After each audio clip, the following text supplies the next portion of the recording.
Okay, it's 3:45, so I think we'll get started.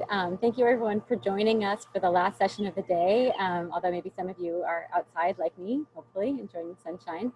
But we're really lucky to have some great panelists here today to address some very timely questions about additional sources of revenue for state and local governments, or effects of regulations on the cost of borrowing, or early warning systems for local fiscal distress.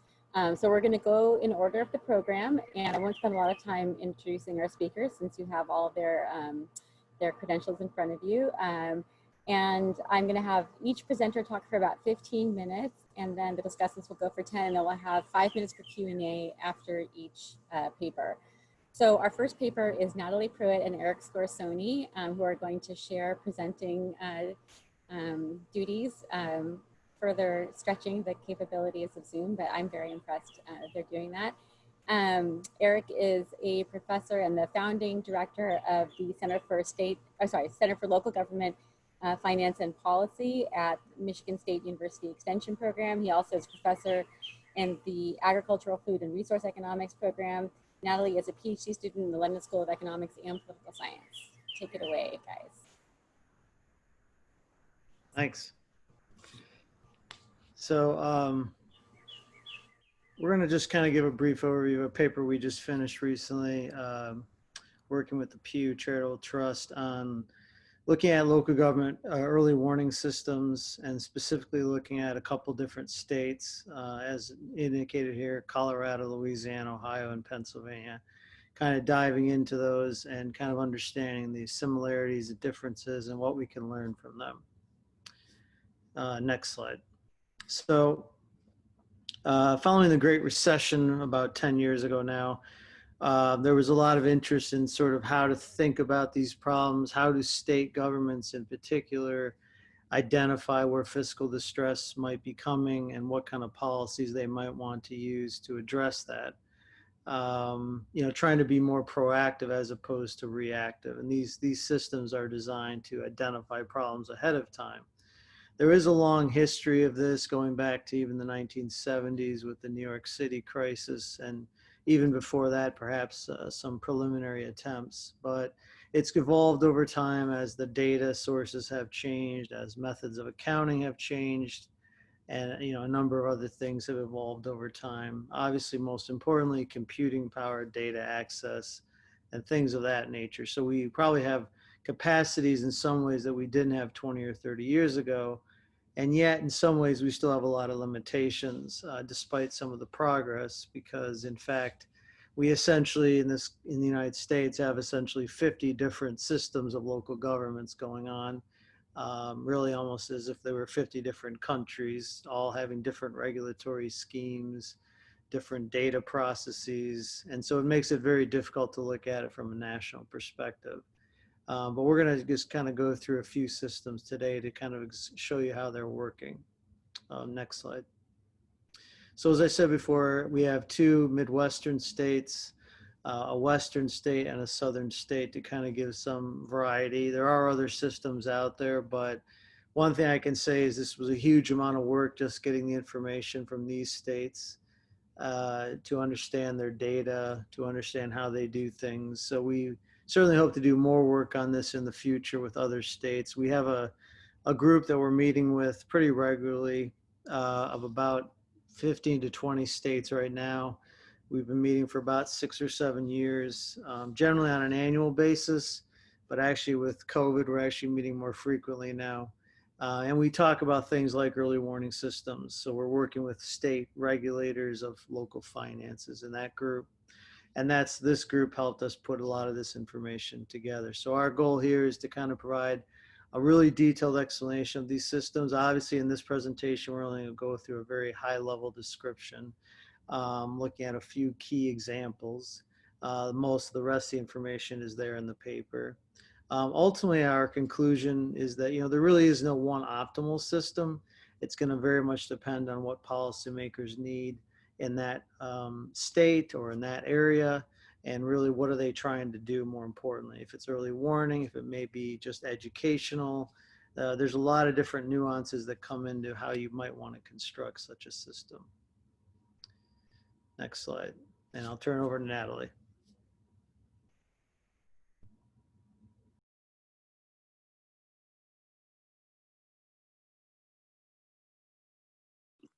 Can you hear me? Okay, good afternoon, everyone. So with that overarching conclusion, what I'm going to do is present a handful of key observations from our analysis of the 4 case studies and some corresponding recommendations. For starters, I'll just explain quickly that we chose the 4 states that we did for a variety of reasons.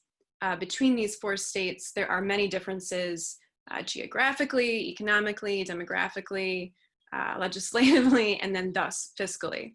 And this dissimilarity is intentional to give the reader a sampling of different approaches operating different contexts. So, as you can see in this figure here, looking at changes in population, home values, household incomes, and employment over the last 4 decades or so, there are variable degrees of dissimilarity across these 4 states. The purple lines here identify average changes across the US during this time. And to no one's surprise, you can see that, Colorado is growing more than the US on average. The opposite is true in Louisiana, and the context in Philadelphia and Ohio is somewhat similar, although both have seen relatively greater declines in unemployment, and home values in Pennsylvania have risen consistent with US averages.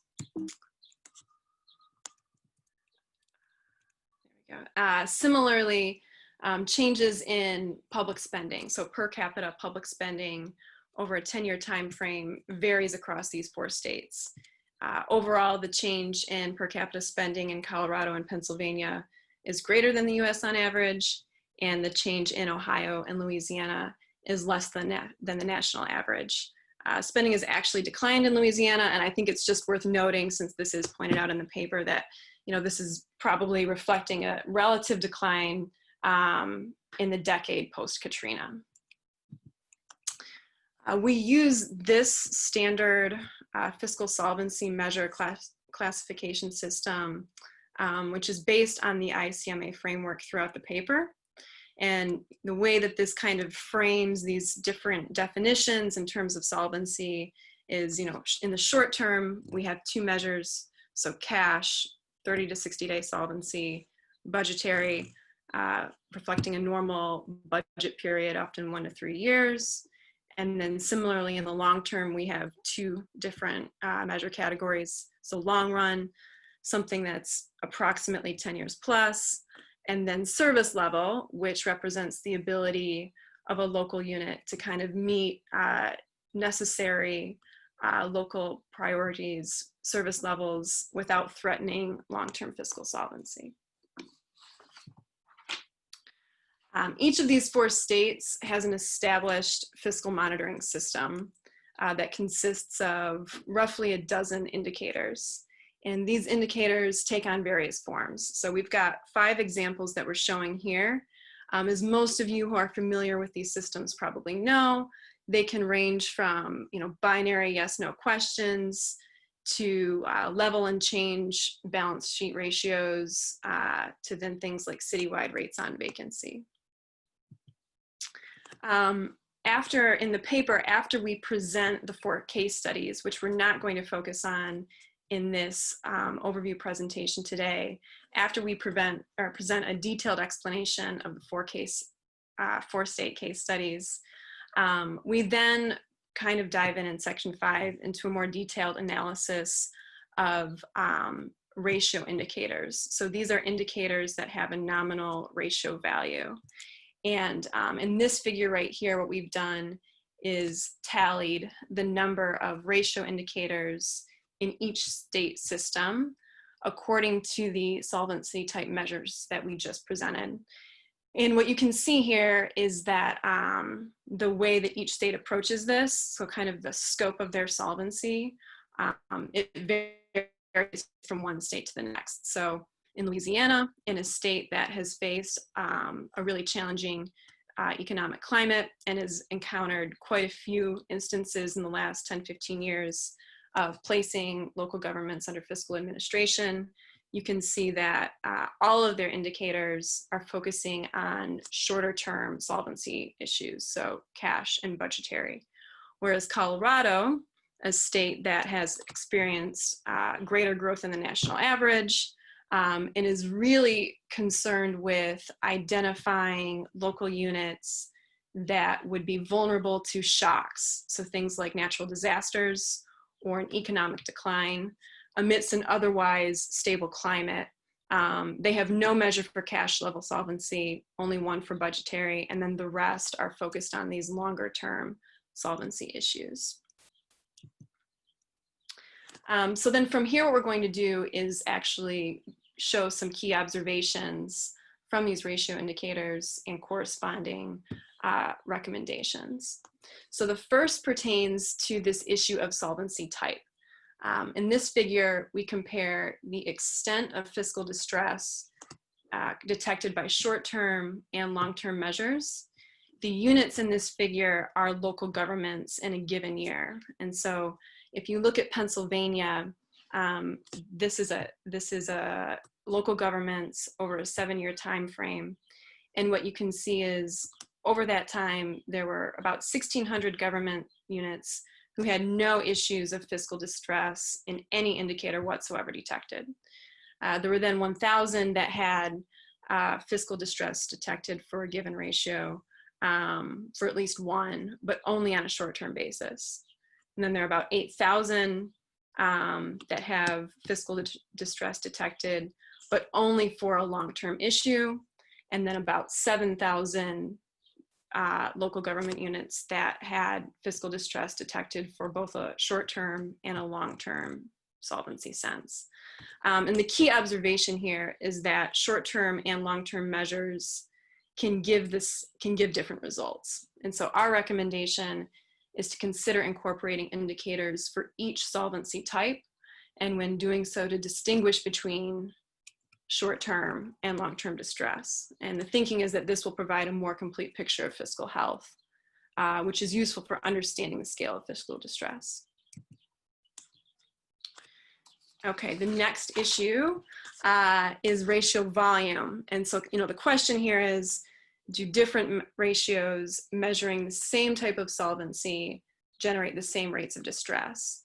And the data for the states of Colorado, Ohio, and Pennsylvania, the 3 states that we're looking at in this figure here, indicate that different ratios for the same type of solvency can actually give different fiscal distress rates.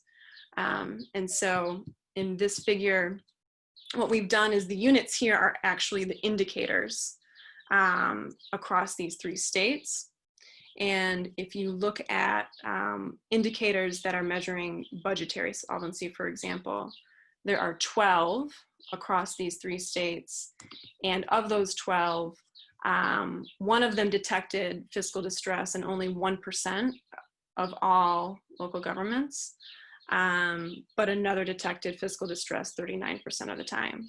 And on average, these budgetary solvency measures detected fiscal distress 17% of the time. And so, again, the key observation here is that solvency measures, even of the same type, can lead to varying conclusions on solvency. And so given that, our recommendation is to choose a direction in which to err, basically. If one wants to err on the side of underestimating fiscal distress, then choose fewer ratios. If one wants to err on the side of overestimating fiscal distress, then choose more ratios. And one thing that I'll highlight before moving on to the next topic is that in the paper we explain that kind of the full recommendation here is that the literature and research provide relatively reliable ratios for measuring things like cash, budgetary, and even long-run solvency, but that there's much less consensus around ratios for service level solvency.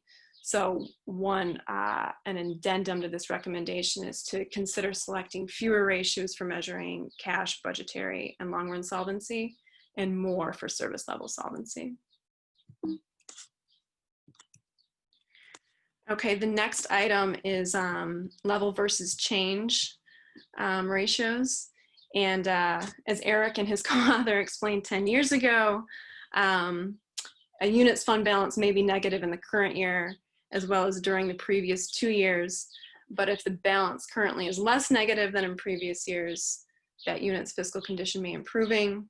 Likewise, in addition to a unit may appear to be fiscally healthy because it has a positive fund balance over the previous 2 years, but it might be heading for fiscal distress if this number is trending downward quickly.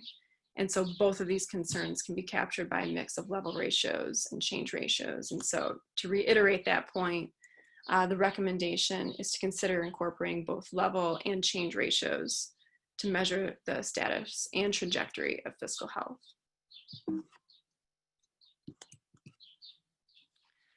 Okay, the next topic is, there we go, is setting benchmarks. So here we show, and it looks like, I apologize, the legend seems to be cut off on my side. But what this is this is a histogram for the ratio values for one of Pennsylvania's indicators. So indicator 14, which is residential vacancy of local governments. The benchmark set by the state for, when the local unit would be considered in fiscal distress versus when they wouldn't is at 19%, which sits right here. If this benchmark were to be increased by just 1 percentage point, that would flag to the state a decrease in about 300 local government units. So suddenly 300 local government units would no longer signal fiscal distress if they were to raise that residential vacancy benchmark by just 1 percentage point. And likewise, if they were to decrease it by 1 percentage point to 18%, doing so would add an additional 400 units to their list of potentially fiscally distressed units based on this residential vacancy measure. And so, the point here is that these benchmarks, setting these benchmarks is not easy. And so our recommendation is to, when setting them, to keep in mind, again, what the goal of your program is, what the purpose is, and then, as is the case with setting the volume of ratios, when setting the benchmarks, you need to choose a direction in which to err. And one thing that we'll highlight is this does not suggest that these fiscal health conditions are binary, or that these ratio values can easily pinpoint fiscal health or lack thereof. On the contrary, fiscal health conditions kind of lie along a spectrum, so do these ratio values. And so the challenge in setting these benchmarks is deciding where along the spectrum you want to draw the line, and understanding that setting more demanding benchmarks means fewer municipalities will meet them, and vice versa. Great. Thank you so much. Sorry. I'm trying to use the chat feature to let speakers know about when time is running out. So now it's 15. I want to make sure that we have enough time for our discussants and Q&A. So I'm going to switch over to Mark, or ask Mark to actually start sharing his slides. But I think that was a good stopping place. So Mark, are you able to use your technology? I need Natalie to unshare, and then I can. There we go. Okay. There we go. Okay. So I'll just say Mark Jaffe is a senior policy analyst at the Reason Foundation, who comes to this with years of experience in municipal markets, including at Moody's Analytics. So take it away, Mark. Great. Thanks, everyone. And thanks, Eric and Natalie, for a wonderful paper. I enjoyed reading and reviewing it. I think that the topic is incredibly timely, given what we learned in the earlier session about the distress that local governments are facing in the COVID-19 era. So this is an area that is very fertile for additional research. And I think we as a municipal finance community should be somewhat pleased with ourselves, because there's been so much progress made in detecting local government fiscal distress through the improvements of computer technology that Eric mentioned earlier since the Great Recession. So we're much better positioned to sort of spot some of the problem children this time around than we were last time around back in 2008. The paper, I thought, did a very interesting job of diving into 4 very disparate state systems. As you'll learn from reading the paper in its entirety, in which I encourage everyone to do, there's also a great inventory of all the indicators that they found across the 4 systems, which sort of encourages me to ask for more. It would be wonderful to look at all of the, I think, 20 plus states that Pew had previously identified in its research that do these kinds of systems, and sort of really develop a comprehensive inventory of indicators that we as a community could look at. So in terms of my brief remarks, I'm just going to raise one quibble with the analytical framework used in the paper, elaborate on one of the recommendations about timeliness of financial disclosures, and then give you some updated information that I recently gathered on fiscal systems in Florida and California to supplement what we saw earlier. A lot of the work that I see in the fiscal early warning, fiscal measurement space goes off of ICMA's financial trend management system, which now dates all the way back to 1980, at a time that we were fresh off of financial problems in New York City and Cleveland, but not too many others. So we are really living with a framework from a much more information poor time. And I'm really wondering whether that's the way to look at things going forward. The main concern I have with the ICMA framework, and Natalie did briefly flag it, is the problem with service level solvency. Service level solvency metrics are not really reported in comprehensive annual financial reports or other financially oriented local government reporting. And I think the way to respond to that is not necessarily to coerce demographic indicators like educational attainment into the service level solvency bucket. I think the long-term solution to this is actually to start standardizing on the collection of service level solvency indicators. And I'll give an example for that. So in some research I did a few years ago, I wanted to look at pavement condition index across all cities in my state of California. Turned out that in Northern California, the Metropolitan Transportation Commission reported them for 100 cities in my part of the state. But in the rest of the state, there was no similar reporting. So it was impossible to look at PCI across all cities in California, let alone the rest of the country. So if we could sort of be asking and working with local governments and maybe state and federal as well to produce more standard service level solvency in data, we might be able to start including this. But for the time being, I think it's a bit of a stretch to include it. With respect to the timeliness, I thought it was very timely, if I might say, for Gary Hall to raise the issue of interim disclosures. And I think that's really part of the solution here, is rather than waiting for a year, maybe we should be seeing more quarterly disclosures, especially from larger entities and municipal bond issuers. I would note that Spain does already collect quarterly financial updates for the 8,000 local governments that the Spanish Treasury oversees. If we have that, if we have more frequent disclosure, then it becomes really a question of how do you sort of turn that around quickly into indicators. And I think there are two best practice possibilities there. One is some state systems, and this doesn't really apply to the 4 that Eric and Natalie surveyed, but some state systems do require that the data for all of the entities be collected, and then they do essentially a comparison to the mean or median of all those entities. That's not something you want to do, because then the entire system is delayed, or the publication of the entire data set is delayed until the lagging entities are collected or disregarded. So it's really good to use more universal time-independent benchmarks when calculating this. And then finally, a hobby horse that many of you who've spoken to me know about, I think we really need to be bringing in technology like XBRL from the corporate finance market to increase the speed with which we can take reported data and move it into computer models. So with respect quickly to Florida and California, I'll try to keep this to 3 minutes. The Florida system, as Pew reported back in its 2016 overview of state systems, found that there's really a bifurcated system there. On the one hand, the state auditor general does collect a large number of financial ratios, but that's not ultimately what's used to declare a financial emergency. Those mostly have to do with just non-payment of obligations due to lack of funds.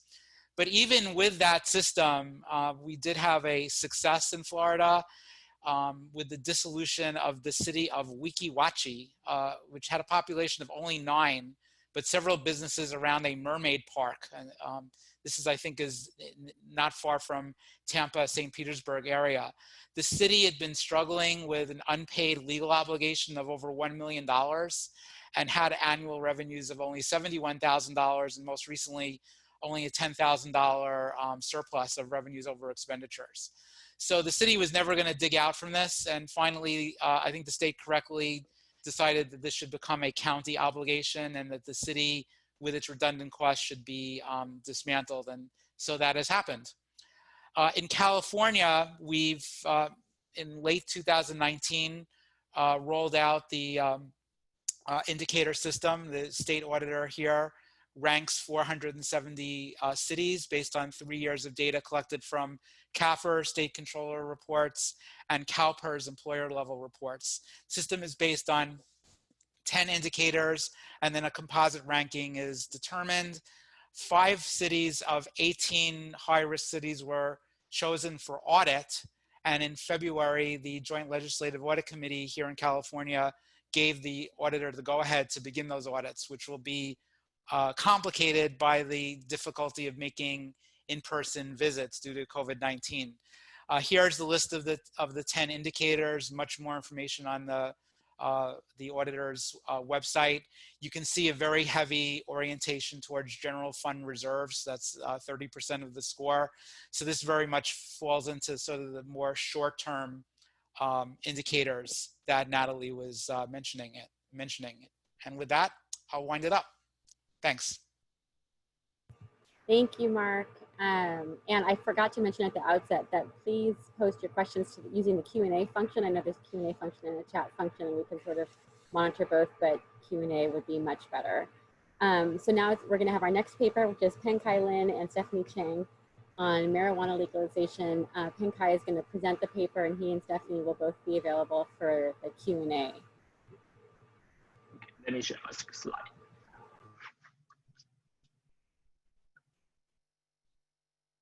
Right, I forgot to say your affiliations, both from Tulane University Business School. Thank you, Tracy. So this paper is called with Stephanie Cheng and Gus DeFranco. And we'd like first to thank conference organizers for accepting this paper for presentation. And also we'd like to thank our discussing team for forwarding her wonderful comments to us before the presentation so that we can incorporate some of the suggestions in today's presentation.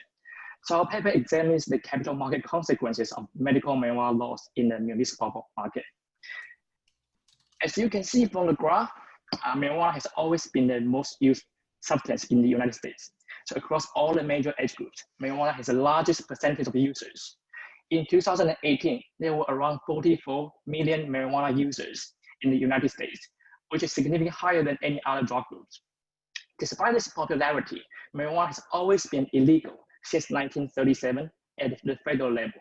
So marijuana is listed as a Schedule I controlled substance together with cocaine and heroin to indicate its highest abuse potential and lowest medical value. However, in the recent 3 decades, we have witnessed a strong wave of legalization across the United States, mostly for the medical purposes and more recently for recreational purposes.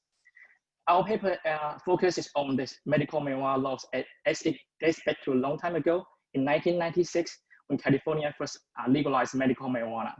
And we have rather decent sample to evaluate the average impact of medical marijuana laws in the municipal market. So coinciding with this wave of legalization, we have observed a significant increase in these marijuana users. As you can see from the graph, the number of yearly users nearly doubled from 2002 to 2018. And also the number of daily users nearly tripled. So researchers suggest that the legalization of medical marijuana, despite its medical nature, actually increased the local consumption of both medical and illicit marijuana use. Because the legalization of medical marijuana, it increase the market availability, and also reduce the perceived health and legal risk of using marijuana. The legalization of marijuana is not without controversies. So, on the benefit side, so the supporters, for example, like social activists, they argue that legalizing marijuana can reduce racial disparity in marijuana possession rates, which can reduce the unnecessary enforcement costs. Also, patients find using marijuana useful to relieve their pains. And also, supporters believe that legalizing marijuana can cultivate new industries, increase jobs, potentially increasing the government's tax base in the future. However, there's still a lot of points from this negative side. So opponents, for example, like parents, they were especially concerned about the legalization of marijuana might encourage their children to start using more drugs. And also the use of marijuana to serve as a gateway drug, which leads to more addictive use of other drugs. And residents in the local community, they worry about the opening of the dispensary store might attract more criminals and maybe more making their neighborhood dangerous to live. So motivated by this contentious debate, our paper examines these capital market consequences of those potential outcomes on government's financial health. So we expect the impact of MML on borrowing costs to could have twofold. So as you can see on the positive side, the legalization of medical marijuana, they might satisfy patients' needs and potentially improve their health. It also enables states to collect more sales tax on the medical marijuana, and also application and licensing fees for like cultivation centers and dispensary stores. It also creates a new industry, increase jobs, attract residents, which increase this tax base for state governments. However, on the negative side, a series of social science and health studies have consistently documented the negative social and health consequences of using marijuana. As for the negative social consequences, the increased use in marijuana might result in more crimes, car accidents, and school dropouts. So these negative social consequences might require state governments to set up some programs to help prevent or mitigate those negative social consequences. Also, a synthesis of medical studies consistently propose that the use of marijuana has a long-term health consequences on, for example, it might create use disorder, impair our cognitive system development, also diminish our life achievement. So all those negative impacts on our health might reduce the labor productivity and thus the tax base. So overall, we think this is an empirical question whether the medical marijuana laws have a net benefit or cost on state government's financial health. And we rely on the municipal bond market to provide a evaluation of all those aggregated economic benefits and costs related to issuers' financial health. So we test our hypothesis using this difference in different design by exploiting the staggered passage of medical marijuana laws across all the different states at different timings. So on the left-hand side, we examine the Treasury adjusted offering spreads for municipal bonds, for state government bonds. And on the right-hand side, we have this key independent variable, MML indicator, and the key coefficient is this theta right here. So through all the specifications, we include a series of control variables, for example, the contractual terms, economic conditions, and also credit ratings. And we include state fixed effect and EMR specific. So as you can see from this table, it provides our main results. From the left to the right-hand side, we include the control variables progressively. So to the extent that some of the control variables, for example, like economic controls and rating fixed effect, already capture the impact of medical marijuana laws on state government's financial health, we will observe the most conservative estimate in the last column. So as you can see through all the specification, we obtain a significantly positive coefficients. In the last column, we found the passage of medical marijuana laws increased state government's borrowing costs for about 7 basis points. In this graph, we show this relative effect of medical marijuana laws across different years. So as you can see, before the passage of medical marijuana laws, we do not observe a significant increase in the pre-trend. However, once after the passage, we see a significant jump in the borrowing cost. This verifies our assumption of parallel trend. Next, we try to quantify the relationship between this MML-induced marijuana use increase and the increase in government's borrowing cost. So we adopt a two-stage regression. In the first stage, we try to predict the increase in marijuana use as a result of medical marijuana laws. As you can see from the first column, the passage of medical marijuana laws increased marijuana use by 1.23%. So this means after the passage of medical marijuana laws, about 1 to 1.23% of the local population initiated the use of marijuana. And next, we try to put this predicted marijuana use in the second column as independent variable. So as you can see from this coefficient, it suggests that a 1% increase in marijuana usage among the local population increased government's borrowing costs for about 7 basis points. So this two-stage regression suggests this underlying mechanism, the increase in use in marijuana as the underlying mechanism. However, since we adopt a stagger-shot design, so we examine those passages at different timings across different states, this will greatly reduce the possibility that other confounding events might drive our results. However, there could be some endogeneity concern as the passage of medical marijuana laws might not be fully random. So to address the potential endogeneity concerns, we adopt two identification strategies. In the first strategy, we try to compare the borrowing costs among the neighboring counties. So we argue these neighboring counties across the state border shall be similar in social, economic, and demographic conditions. And the passage of medical marijuana laws at the state level shall be rather exogenous to them, as they do not have much of power to say with respect to the passage of medical marijuana laws as a small county. In the second identification strategy, we try to isolate a random passage of failure for states with better outcomes around 50%. So some of the states, they pass their medical marijuana laws through the ballot. If those better outcomes are around this 50% margin, which means it's more exogenous or it's more random for this state to either pass or fail this medical marijuana law.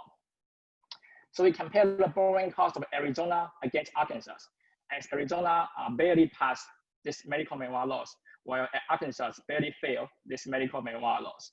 And through all these two identification strategies, we found consistently the increase in government's borrowing costs. So these two additional tests provide added confidence in our causality claim with respect to the passage of medical marijuana laws increased government's borrowing costs.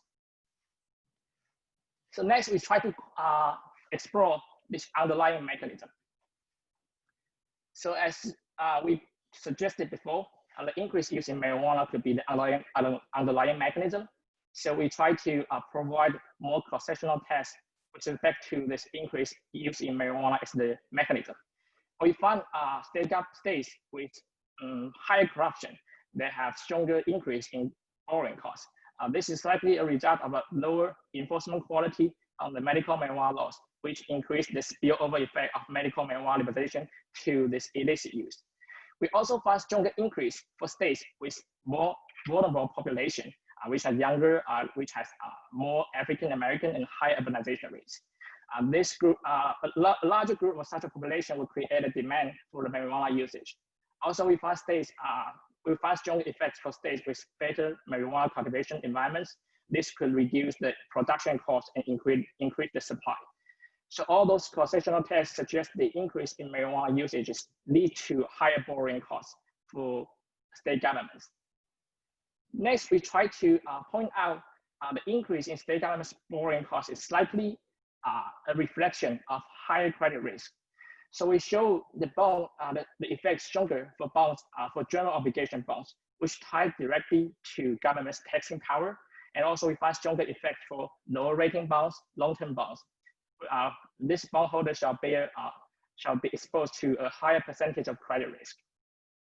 So these two cross-sectional tests suggest the underlying mechanism with respect to the increase in state government's borrowing costs is that the increase in marijuana use lead to higher credit risk. But how would you expect we expand this relationship? So we propose our suggestion based on a synthesis of social science and also health studies that suggest that the increase in marijuana use could result in a series of negative social and health consequences, which might require governments to set up some programs to help intervene or help mitigate and control those negative consequences. So to substantiate our suggestion, we look to the government's expenditures. So as you can see in the first panel, panel A, we compare this change in government expenditure before and after the medical marijuana laws. And we found a significant increase in the areas that are related to medical marijuana. For example, as you can see, MMLO states they incur more expenditures in police, correction, and also marginal significant increase in health, and also a very substantial increase in public welfare expenditures. However, we do not find a significant increase for these unrelated expenditures, such as highway, natural resources, and park and recreation.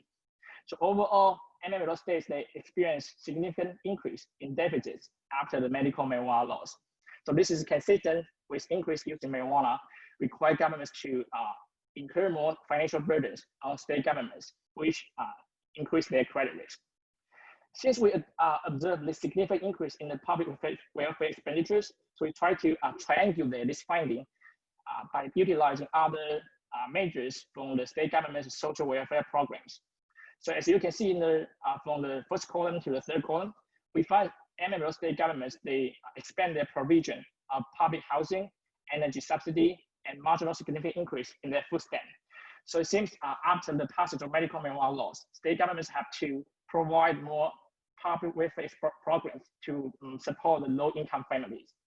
And why would we expect to medical marijuana legalization to have such an impact? So we look to other three measures about the school education attainment and also the drug-induced deaths. We found MMLO states they have lower high school graduation and also lower population with college degree, and also higher cases of drug-induced death.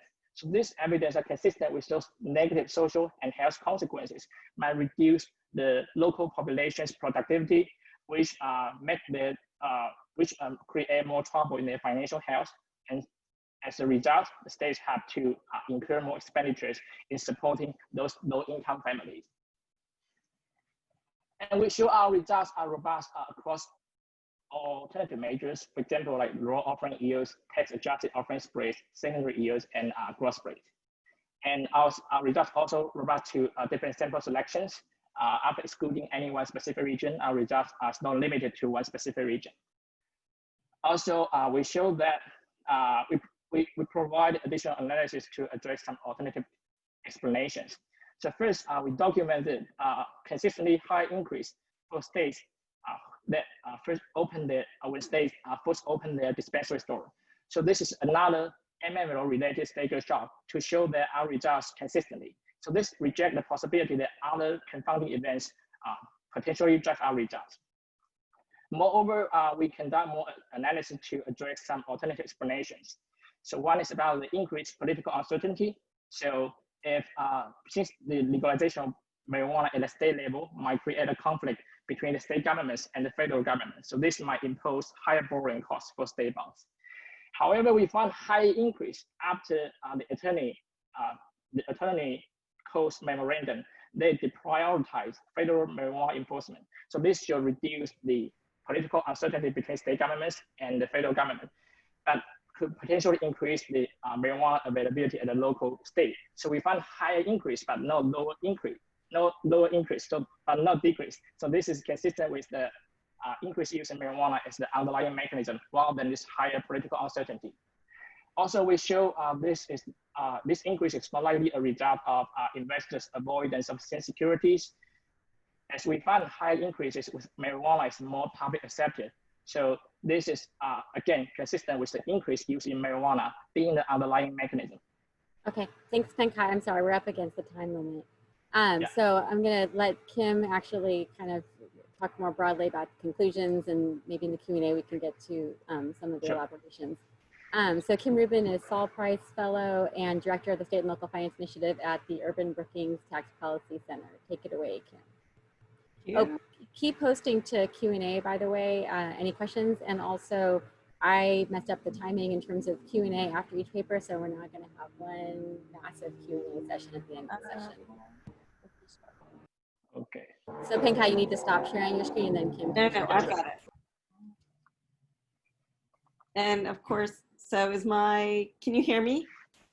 Yeah. Yes, okay, great. So first, I'm going to apologize because, of course, my mail is being delivered right now, which means my dog might start barking. So that is just in way of apology before we start.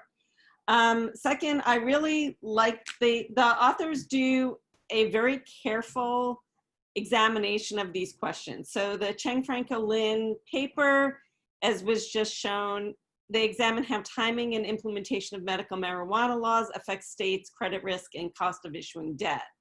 This follows other work, and as they've mentioned a little bit, it's interesting to see what it means for borrowing, but it also is interesting to think of this as a summary statistic about whether we can use what's going on in the bond market to actually summarize whether we think adoption of medical marijuana laws and maybe the more broadly legalizing marijuana is going to be beneficial or costly for states. And so what the authors posit is that legalizing medical marijuana increased use, which increases costs to places. I was wondering whether there could be a beneficial effect. So legalization could increase revenues for states and localities. Sorry, Kim, so did you share the screen? I'm sorry, I didn't see the screen. Are you not seeing my screen? No. Sorry. I don't know what just happened then. I just see my screen. Escape. Let me see. I think I have your slides. Let me see if I can do it. But I don't see the group anymore.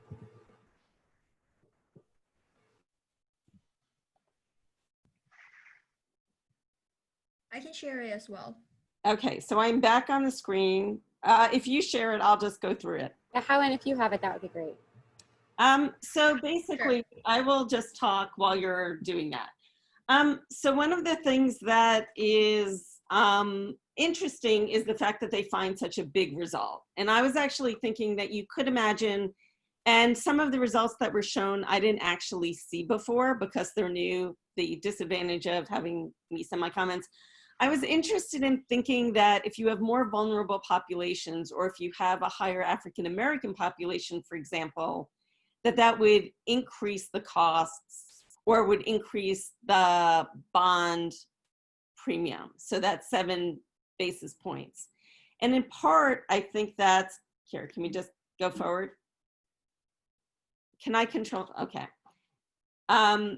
Is because we know that African Americans are disproportionately incarcerated if they're caught using pot, where other places or other populations aren't necessarily facing as strict penalties. So I would actually think that in places where it was legal or more legal, you might actually see a decrease in corrections costs. So that was just interesting, and that's sort of a different result that I hadn't seen before, but I think it would be worth looking at. So as I was going through the slides, my first thought is this really coming from usage or is it coming from something else? And the first thing, can we go to the next slide?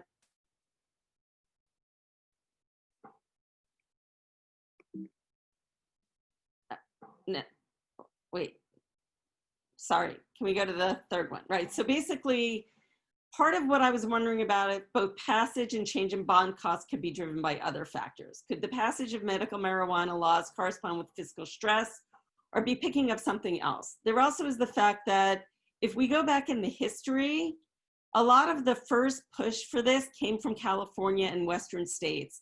And a lot of this started in San Francisco, where there was actually legalization in the county and the city in 1991, and it was largely in response to the AIDS epidemic. So the first push for legalization, especially for legalization of medical marijuana, was related to different medical costs, especially in AIDS. And I could imagine that in places that had higher AIDS populations, their public costs were higher already, and that might be driving some of the results. And so partly I was just sort of looking for more work showing what the passage is and whether there could be a more nuanced story going on. And so if we go to the next slide. Can we go to the next one? Right, so basically I'm trying to figure out what might be the mechanism at work. And so are there any taxes or fees, which they've now shown, but also how does this change over time? If we look at the states that adopted, actually, can we just go to the maps? So basically, if we look at, can we go to the next one actually?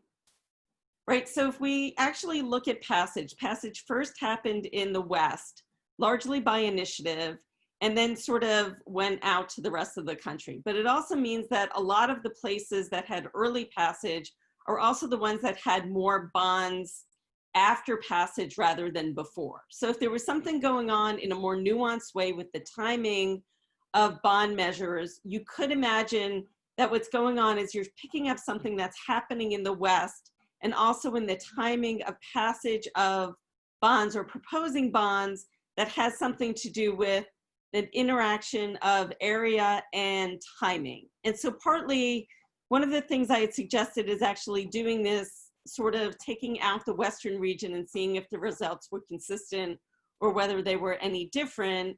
And one of the things that I'm most interested in, if we could go to the next slide, is what this all means when we start thinking about not just medical marijuana, but also the general legalization of marijuana.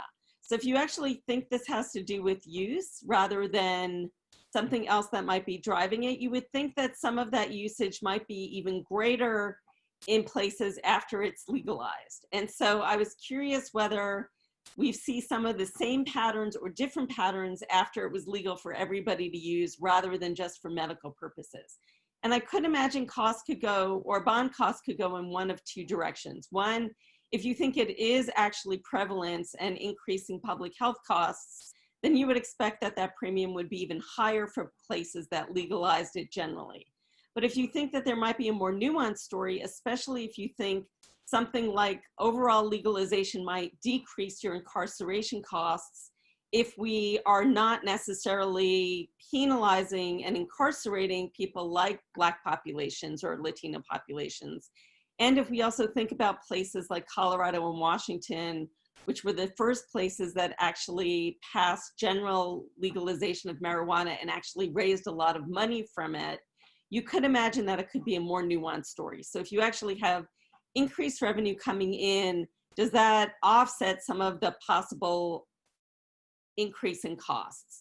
The other thing that I thought would be really interesting is to look at this across types of bonds. So if you look at bonds that are sort of state bonds versus local bonds and think about which parts of government are benefiting from the revenues and which parts of government might have to pay for those costs, that might be interesting and it might bolster your story. So do we actually see higher or lower costs if we look at county or city bonds rather than state bonds, if we think that, especially for counties, they might have a public health cost to this? Last slide. So in conclusion, I think it's an interesting and carefully done paper. They actually did a couple of robustness checks that helped me think that it might not be endogenous, but I am really curious to see what happens if we sort of make it a more interesting or more nuanced story rather than just look at all bonds and actually see if there are differential effects either based on level of government or areas of the country, and also to see what this looks like over time, especially as general legalization happens, and whether there were things that we can do to look at other risky behavior. Like with the introduction of bans on vaping, do we see something similar? And I think it's too early, but as you go forward and as you're using this as a research approach, thinking about what else we might be able to see and whether we can use the bond market to actually try and measure what the effects of and the costs might be for governments of what could be complicated public policy. So thank you. Thanks. And our last paper is Jacob Ott, who is a PhD student in accounting at the University of Minnesota. Thank you, Tracy. So I'm just going to start sharing here.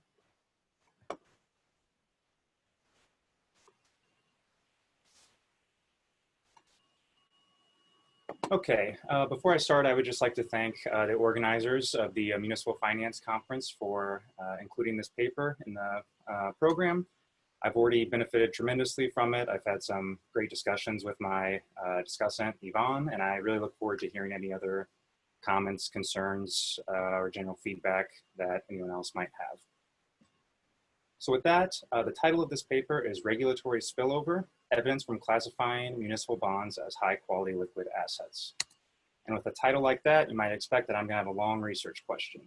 Does changing the regulatory accounting for the liquidity coverage ratio by including certain municipal bonds in its computation have a spillover effect on the municipal bond market? So that's quite the mouthful, so I want to unpack it a little bit. Essentially, banks have to maintain a certain liquidity ratio. This is only certain very big banks. And at some point in time, banks could not count in this ratio municipal bonds. And then after a rule change, they started being able to count municipal bonds in this ratio.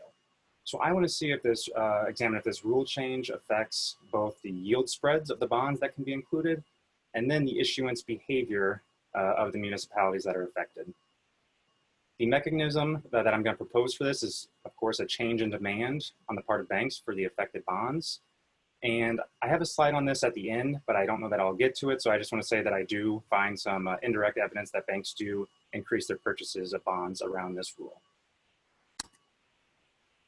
Okay, so after the financial crisis of 08 and 09, there were a lot of updates to capital, leverage, or liquidity ratios, but some have said the most important bank regulation to emerge from the crisis was this liquidity coverage ratio.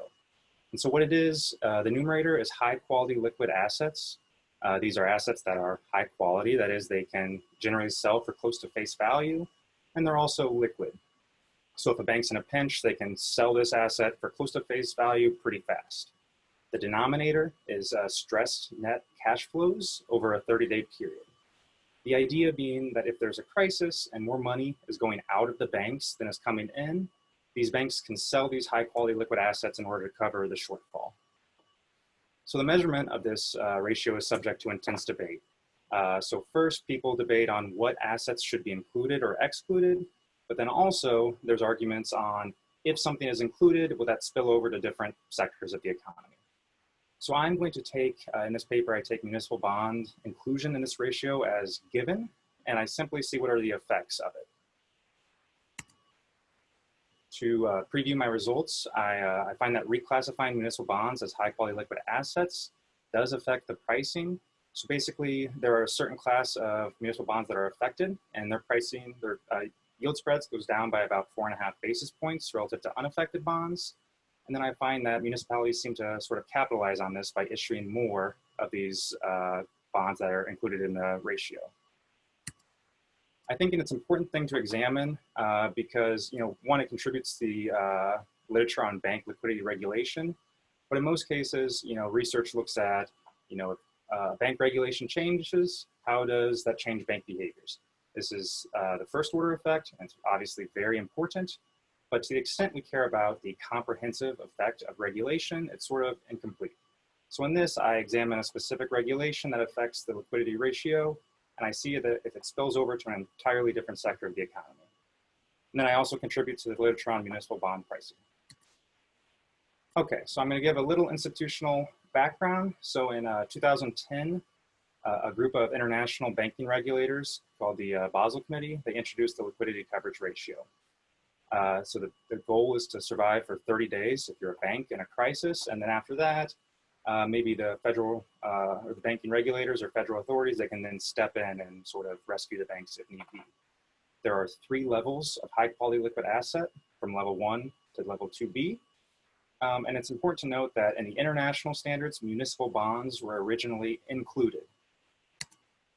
When the US proposed their own version of the liquidity coverage ratio, they excluded municipal bonds altogether. A whole host of different groups, such as banks, issuers, politicians, etc., they argued that municipal bonds should be included. They said they're as safe and liquid as other assets that were going to be included. The exclusion would hurt the US economy, and also the international standards included municipal bonds in this ratio, so sort of the United States should too, to be consistent. But the US regulators did not relent, and they excluded municipal bonds and when they finalized this ratio. Fast forward about 1 year later, and the Federal Reserve Board unilaterally reversed its decision, and they included a certain subset of municipal bonds, which are called general obligations, into the computation of the liquidity coverage ratio, but they excluded revenue bonds. So this is the decision and the event I'm going to exploit in my analysis for examining the effects of inclusion into this ratio. So the events rectangled in red are the ones that I'm concerned with. So in April of 2015, the Wall Street Journal first reported that the Federal Reserve Board was going to include certain municipal bonds. Then a month later, the Fed released a statement saying exactly which bonds. So basically, general obligation bonds would be included in this ratio, but revenue bonds would not be. And about a year later, they finalized the rule with not a lot of new changes. So in this, when I'm looking at the pricing of municipal bonds, I'm going to be looking at a short time window around these events. And if there is an effect, I would expect it around these two first events when basically the news gets to the marketplace. And I don't think I need to explain a lot on this given the audience, but general obligation bonds, those are the ones that are treated. They are allowed to be counted in the ratio. These are backed by the full faith and credit of the issuer. Whereas revenue municipal bonds, they are not able to be counted in the ratio. And so those are things that are backed by a revenue stream from a specific project, like a sewer system or something like that, or water supply.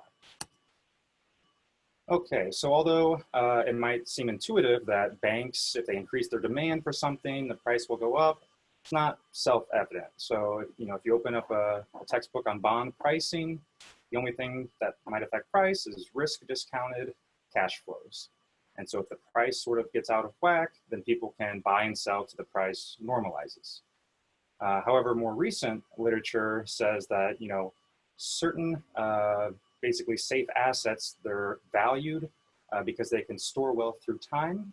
And these specific safe assets, they're unique and importantly, they're scarce.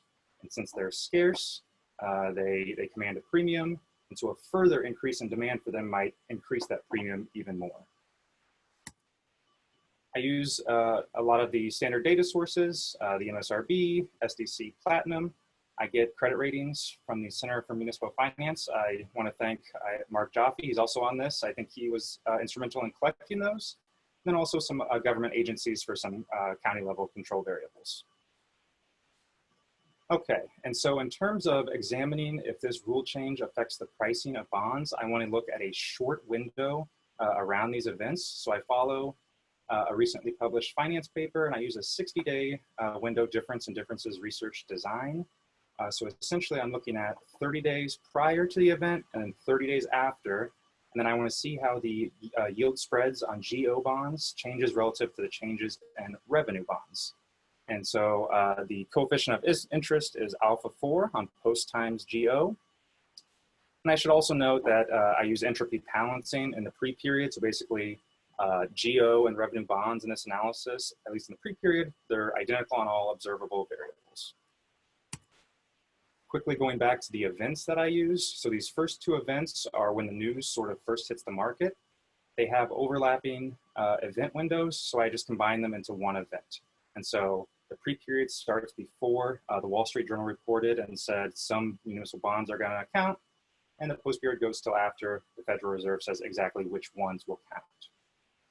Then I also look at the final press release, but again, since it kind of just finalized the proposal, it's not clear that there would be an effect around this event because there were not a lot of surprises, you could say. So here are my main results on post times GO. You can see across various fixed effects specifications, the effect is about 5 basis points. So basically over this 60-day period, the spread on GO bonds goes down by 5 basis points relative to similar revenue bonds. And of course, it's not a huge effect, but in the municipal market, 5 basis points is not a paltry sum either. And then for completeness, I also look around the final rule press release, and I find not a significant effect around that, and that's consistent with no additional news. I do a host of additional analyses for the pricing to reinforce the inferences. But in the interest of time, I'll just say I do a couple of pseudo event dates and do not find any effects. And then some people, they're not fans of entropy balancing, sorry. And so I do a different matching strategy where within a single issuer, I match their general obligation bonds to their revenue bonds, given that they have the same years to maturity, same credit rating, et cetera. And And I find that, again, within the same issuer, their GO bonds are going down, their yield spread is going down relative to revenue bonds over this same event window. Next, given that GO bonds are becoming relatively cheaper to issue for municipalities, I examine if a municipality who can issue either type, that is either GO or revenue bonds, if they start issuing relatively more GO bonds in the aftermath of this rule change. So although it might seem obvious that they would if they're now cheaper, it's again not straightforward because specific projects, they might only be able to issue one or the other. There might be debt limitations, etc. And further, if the yield change is short-term or if they're not able to switch between the two types of bonds, then it's not clear that there would be an effect. So for this research design, I use another difference in differences. I limit my analysis to municipalities who have issued both revenue and GO bonds in sort of the pre-period. So I know, at least in theory, they're able to issue both types of bonds. And then I see how their behavior changes. So for each issuer year that's included, there's an observation for the amount of GO bonds they issue in dollars and an observation for the amount of revenue bonds they issue in dollars. Again, the coefficient of interest is it's the difference in difference term on beta 3. And so it measures the change in GO issuances relative to the change in revenue issuances. And I find that in fact, GO issuances around this rule for those municipalities who can issue both types, they go up relative to their revenue issuances. And so again, this provides evidence that as a result of a banking rule change, municipalities change their issuance behavior. For this, I provide some additional analyses as well. For instance, I do a kind of a short window parallel trend analysis because it's only a 4-year period for my issuance tests. And I see that there is not an upward trend over time. There's a clear sort of discrete jump after 2014. And it's important to note that the economic magnitude is significant as well. So it was a 30% increase in GO bonds relative to revenue. And that's as a result of municipalities simultaneously increasing GO issuances while they're decreasing revenue issuances. And so this might have an impact of reducing financing costs, but there are clear-cut costs as well. So the municipality's tax base is at an increased risk. And that is because if a revenue bond, the project underlying it does not produce sufficient income, you know, a municipality may not have to raise taxes to pay off that bond because it's a revenue bond. However, if they're issuing more GO bonds and the projects underlying those sort of go bust, municipalities are still on the hook. It's a general obligation of that municipality, and so they might have to raise taxes in the future. So I mentioned briefly that the mechanism underlying all this is an increase in demand by banks. Unfortunately, in the FRY9C, banks aggregate their holdings of revenue bonds and general obligation bonds. So what I do is I look in a very short window, 2 quarters before and after the effective date of this rule, how overall municipal holdings are changing. And I find that they hold more overall more overall municipal bonds right around this rule. I conjecture that's because they're buying general obligation bonds. So with that, to summarize, so I find that changing a banking regulation, so again, no regulation is changing from the municipal market's perspective. A bank ratio changes in what they can include, municipal bonds versus they used to not be able to count them. That appears to affect the way in which municipal bonds are priced and the way in which municipalities behave and their issuance decisions. And an important caveat is that my research does not speak to the optimality of switching municipal bonds to high quality liquid assets. I'm taking that choice as a given, and I'm examining the spillover effects that that has. And so with that, thank you all. I'm looking forward to Yvonne's discussion and any questions and feedback that anyone else may have. Thank you, Jacob, for ending right on time too. So our discussion is, I would have said Ivan, I'm sorry. So it's Ivan Ivanov then, Senior Economist at the Federal Reserve Board. Take it away, Ivan. Thank you. Thank you very much. And thank you very much for inviting me. Okay, so here's my slides. Let's see, share screen. Okay. Let's see, window. Where was it? Oh, here. Okay. Do you all see my screen? Yes? Okay. I really like this paper, and I just recommend to all of you to read this paper. I'm not going to summarize it because the author did a pretty good job at that, but just in a very brief moment here. So the author is looking more specifically at the HQLA rule, and more specifically classifying muni bonds, geo muni bonds, as HQLA.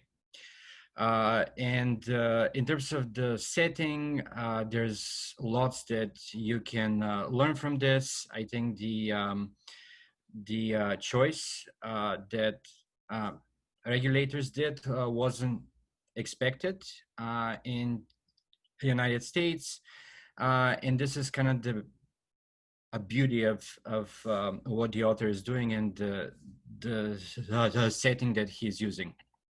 So just briefly, the author finds that listing listing geo bonds as HQLA improves their pricing by about five basis points. It's not a really large effect, but it's still something. You would also not expect a really large effect here. Okay, so in the second set of results, like in the paper, the author shows that muni bond issuers tend to be more likely to choose geo bonds as a result of this cost savings. Overall, the paper's results are in line with banks increasing a demand for HQLA assets, and that issuers respond to the lower financing costs. I'm also going to talk about the real implications of what the author finds as well. Okay, so my first point here is that, I mean, as I said before, I like the identification strategy. The rule in the United States wasn't as expected and in other jurisdictions. The author did a very careful job to the point that he tracked the announcement of this rule in the Wall Street Journal, because there was this rule was first announced in the Wall Street Journal before it was formally announced in the Fed. So it was about a month before the rule was formally announced. So the results in the paper imply like a small reduction in geo bond spreads on the secondary market after like these bonds are like designated as HQLA. One thing that I've already talked to the author, one thing that I recommended that he does is it is like unclear why the results of the paper are concentrated in the only in the highest rated bonds. As the author says in the paper, very much like all geo bonds are rated triple B or higher. So I would like to explore here like why the results are coming just from the very high A groups. So this is something the author can do and just like find out. I don't have a prior like really on this. But it would be nice to like after like we find out where these results come from, to know like why they're stronger in the higher rated versus the lower rated bonds, because all of these bonds, according to the rule, should count as high quality liquid assets. Okay, so this is also something that I've talked to the author about. The test sample accounts only for a minor like portion of all bonds that trade in the secondary market. I think we had some ideas about how the sample could be expanded, and one way to do it is through like making this window, the event window, like larger, and including like more bonds. So like changing the selection criteria. So this is something like else that the author could do. As the author mentioned in the paper, the entropy balance test could be like improved upon by just like showing the raw like results and accounting for factors one by one. So this is another thing the author could probably do.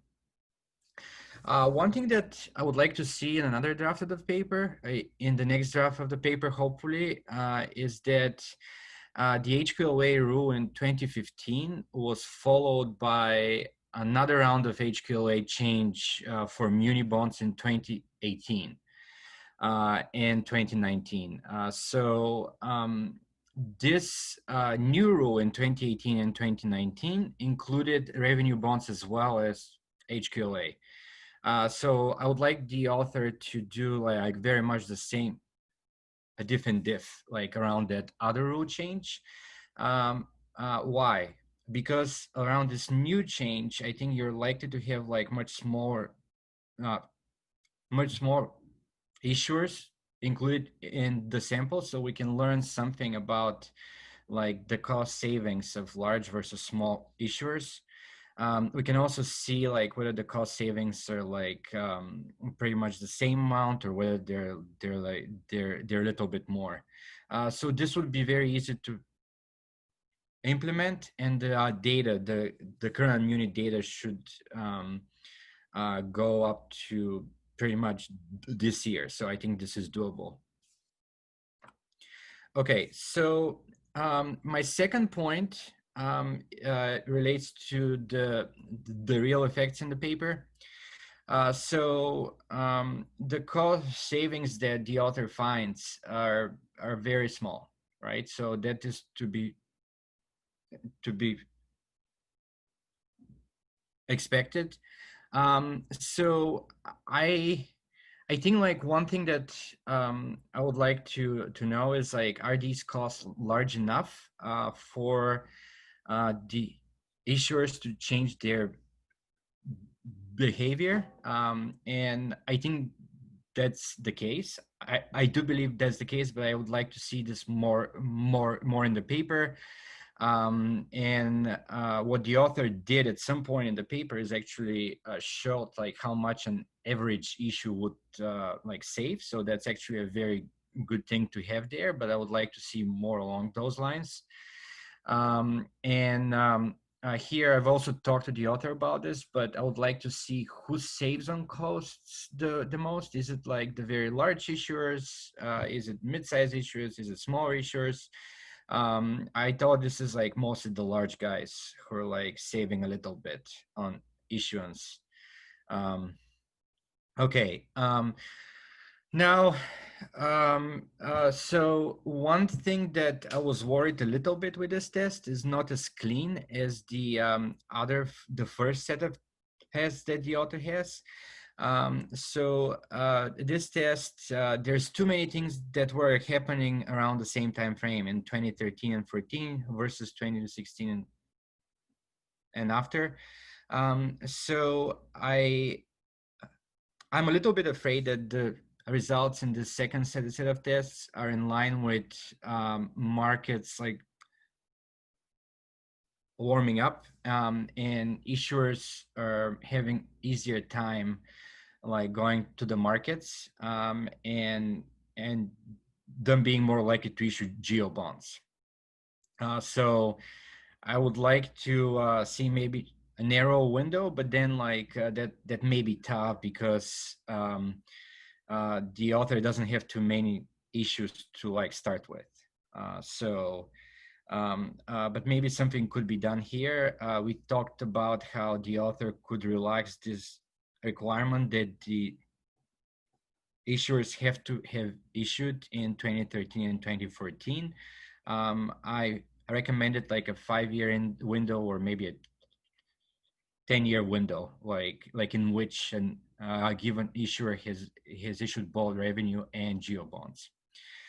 Okay, so my final point here is I would like to learn more about who gains from this HQLA rule.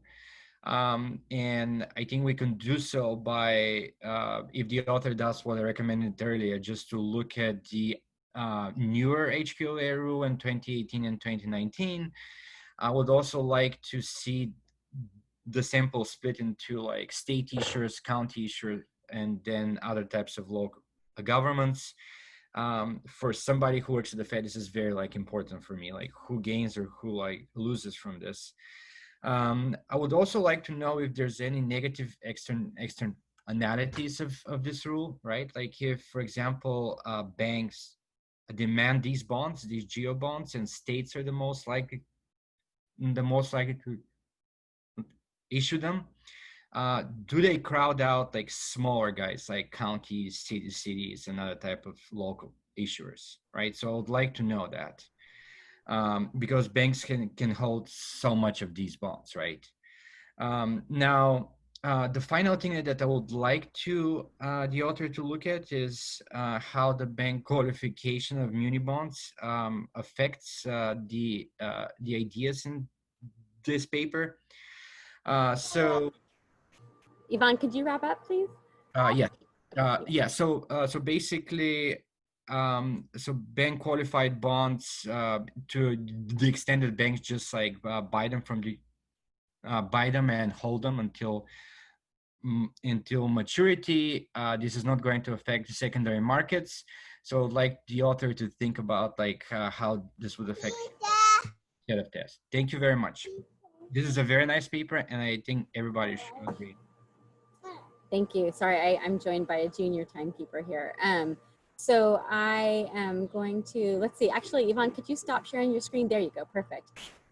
So we have a few questions from the audience. I'm gonna start with one from Brian Tumulty about early warning systems. So he was asking how many states have early warning systems beyond the 4 that you all looked at? What are the obstacles to adopting early warning systems in states that don't have them? And what, if any, are the effects on municipal bankruptcies? So about 20 some states have them at this time in different forms. The biggest challenges to adoption, I think, would be there's data issues, as we've already talked about, but probably the bigger issue is what your purpose is behind it. Because if you adopt a system like this, then there's a lot of questions about what the state's going to do with it. Are they going to take people over? Are they going to, Colorado's system Colorado has no tradition of taking over local government, so it's seen very benignly, whereas Michigan, Pennsylvania, Ohio, et cetera, have a pretty aggressive stance at times. And so there's a lot of politics behind these systems. They're not simply neutral data systems. And as far as bankruptcy, I don't know that they played a huge role in that process, because that's very specific to a specific set of conditions. And honestly, I would just finalize with this, that, these systems are really designed to help us kind of identify places that are unexpected, honestly, because places like Detroit, we knew Detroit had problems for a long time. I don't think you needed an early warning system. So it's really more useful in places that are maybe less expected. So. You're on mute, Tracy. Thank you. Yeah, so thank you very much. For Stephanie and Penkai, we had a couple of questions just to clarify the ways in which you're controlling for sort of base characteristics and credit ratings and economic conditions. Sure. So we control for the economic conditions using economic variables, for example, like employment rates, population, and also the GDP per capita. And also we control them using credit ratings. As for the question about this pre-trained, is there any difference in the ratings before the marijuana legalization? So generally, we do not find a significant difference between the MMLO states and non-MMLO states before the legalization. However, once after the passage, we observe this generally overall a decrease, also low ratings for MMO states. But it seems like, as expected, those credit agencies, they do not incorporate those negative consequences very quickly. So we only observe the effect of these low ratings from credit agencies 4 years after the passage. So this is consistent with our credit rating agency also incorporate some of this negative consequence of medical marijuana loss in the bond ratings. Sorry, just to add to Pankai's point, I think I have the mic now. So the way that we handle the economic variables as well as credit ratings is a little tricky. So some of these effects will be subsumed by controlling these variables. So in the main analysis, we show the baseline results by not controlling these variables, and then we slowly put in these variables into the regression analyses. That's why you see multiple columns. Pankai presented the result. So we do find the effect getting smaller. So some of the effect observed by these changes in observables, such as economic variables. And then in the paper, we're documenting this long-term effect because we have very long time horizon time series data in our sample. So that the bond market is possible observing these real effects and then pricing that into the municipal bonds. So I hope that answered your question.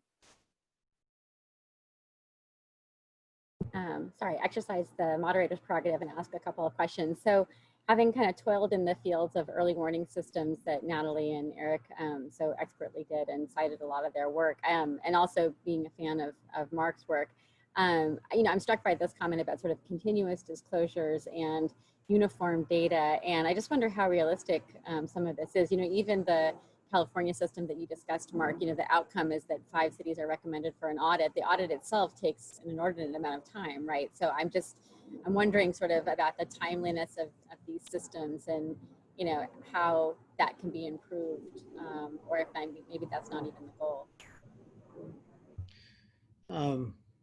Yeah, I think it's a real challenge. I think, so I'm acting as a senior advisor for the mayor of Flint right now, and I just went through an audit, and we're preparing for another one soon. I think the challenge is for a lot of municipalities, having the staffing to even handle that kind of disclosure is going to be a real challenge, especially the distressed ones, quite frankly. They're even less able to do it because it feels like audits are coming very rapidly, even the annual ones. But I do think it is critical because one thing I'm learning is like on cash flow analysis and things like that's really critical information. I think a lot of municipalities though are not very good at getting that information together properly. So I think it's going to be, it's not going to be easy. It's not to say it's not doable, but it will be challenging. So Tracy, I would add that, you know, I think there's a lot of value in the cash-based you know, financial results as opposed to waiting for each year to, you know, restate everything into accrual accounting terms. If we could just get a dump of the revenues and expenditures from a city that they already have in their accounting system more often than once a year, I think there would be value there. And then a second thing, which sort of cuts against some of what I said before, some of these financial problems, like the ones that the auditor cited, really are slow-moving train wrecks. El Cerrito, California, which is one of the 5 that the auditor picked, was already, you know, having a general fund negative balance in 2017, and it's just worse now in 2019. And they didn't declare bankruptcy between 2017 when the auditor did their analysis and 2019 when they made the decision to go in. So I think there's still value in these systems, even given the fact that they do take a long time to percolate. And then for the other 2 papers, something that I hear that comes up a lot in this conference, and I think as a common finding for both of you is this finding of basically like fewer than 10 basis points. And I think that people in the market tend to say things like, you know, why are you even wasting my time with 7 basis points? So could you kind of talk about the, you know, sort of practical versus statistical significance of your findings and if it was maybe bigger or smaller than you expected to find?